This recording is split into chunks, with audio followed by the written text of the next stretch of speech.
For over a year now, we've had a law to prevent sexual harassment at the workplace, which requires that all officers have internal complaint committees to deal with any such issues. But the government says a majority of the private sector has not bothered to do so, and the Women and Children Development Minister is now stepping in.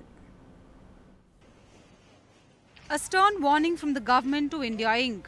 Comply with the law on preventing sexual harassment at work or face a fine.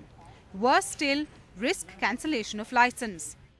Even though the law was implemented more than a year ago, the government says 90% of the private sector and even large parts of the government sector still don't have internal complaint committees in place to tackle the growing problem of sexual harassment at the workplace. I've asked them to give me a compliance every month. Government data shows that there were over 300 complaints of sexual harassment last year, a figure that has steadily climbed over the last few years.